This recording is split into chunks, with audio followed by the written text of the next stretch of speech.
In this video, I'll be sharing with you a tutorial on how to cut this stylish play suit. So if this is something you like, kindly hit on the subscribe button, give this video a thumbs up. So let's dive right into today's video. So to start, here is my pattern and I've gone ahead to mark out my basic measurements. So to start, here will be my starting line. Here's my shoulder to bust, shoulder to under bust, shoulder to waistline, and then from my waistline I'm going to measure 8 inches for my hip point. And I'll go ahead to draw out a straight line at that point. I'll go ahead to outline this as my hip point. The next step is your crotch depth. So to get your crotch is your hip circumference divided by 4. So what I have is 10, but since this is a jumpsuit and it's free, what you do is to add extra 1 inch or 1.5 inches to your crotch measurement, which I added 1 inch to mine. Now I'll be using the length of this pattern paper as the full length of this dress. To mark my measurement, I'm going to mark my front crotch extension, and to get your front crotch extension is your hip circumference divided by 16.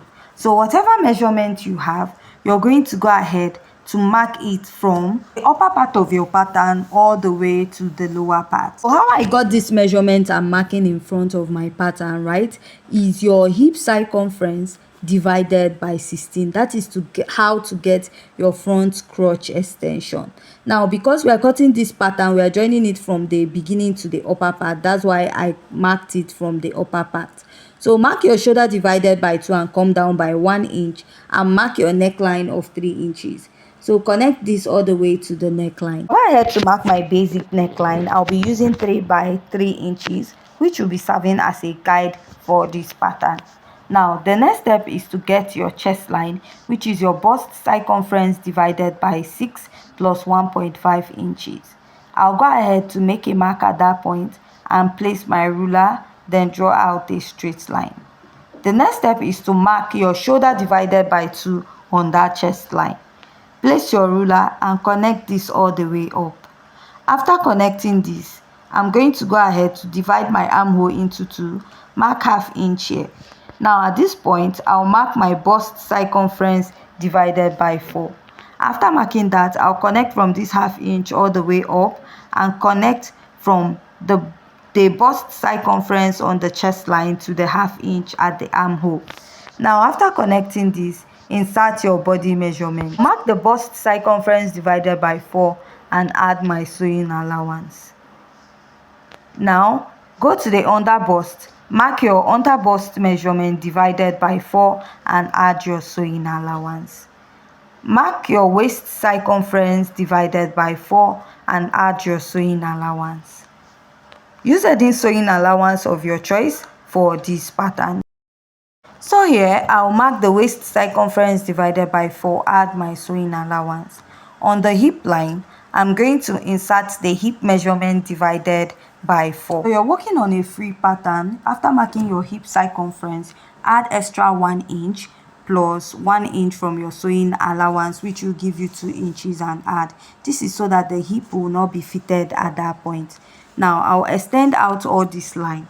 Now all the measurements you have on the hip, you'll be extending it to the lower part of your pattern, and take it all the way to your crotch line and then extend it to the lower part of your trouser. The lower part of this trouser is free, so you don't really need any to measure your thigh measurement.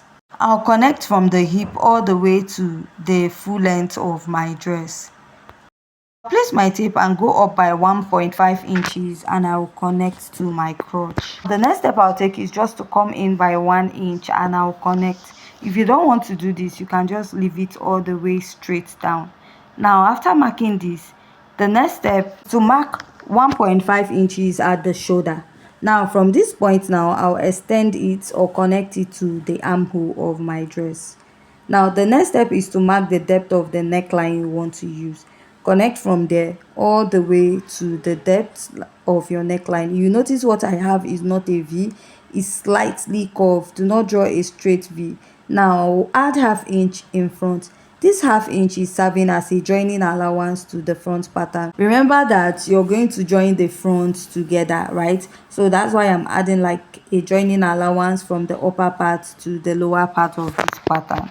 After connecting to the end, at the side of this pattern, towards that midpoint where you have your armhole, place it and mark a dart intake of 2 inch. We are trying to tighten this side so that it will not gape. Mark 0.3 inches on both sides or 0.5 and connect.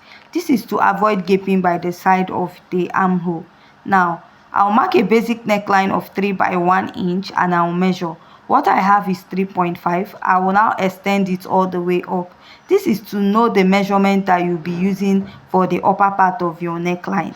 And I'll go ahead to connect and extend it to the shoulder of my pattern. So this is what I have for the front pattern. You can go ahead to create your waltz pocket or just cut out a design and attach on it. After this, the next step is just to go ahead to blend out this side to make sure it matches, and then go ahead to cut out your pattern. At this point, if you have any question, please kindly go ahead to leave it at the comment section. And if you haven't yet subscribed to my YouTube channel, please kindly go ahead to hit on the subscribe button. Now, after cutting, this will go over to the back pattern. Remember to sew out your dart. Now, to cut the back pattern, all you need to do is to mark out your extension for the front. For the front, I'm marking additional 2 inches, which I'll go ahead to draw out a straight line at that point. Now, trace out that ½ inch I have at the front pattern. This extra 2 inches is for the back crotch extension. Then pin your pattern down. If you notice, I pinned my pattern starting from the chest line. Now, the next step you take is to mark your zipper allowance. I'm using 1 inch for my zipper allowance. You're going to mark this 1 inch until where your zip will stop. So I want my zip to stop at this part. Then what I will now do is to go ahead to mark ½ inch. This ½ inch will now be joining for the crotch at the back. Now extend this all the way to the back crotch. I'll go ahead to place my ruler and I will connect this all the way going to the upper part. Just like I said, I placed my pattern for the back starting at the chest line. This is because the back pattern is a backless pattern. So what I'll do is to add additional 2 inches from that of the front pattern, and I will connect it this way, right? So after connecting this, I'll now go ahead to cut this out. So if you have any question, please go ahead to leave your question at the comment section. And if you haven't yet subscribed to my channel, please kindly go ahead to hit on the subscribe button. So I'll just go ahead to cut out the front, cut out the side. Then after cutting out, I'll unpin, and this is what I have for the back pattern of this dress.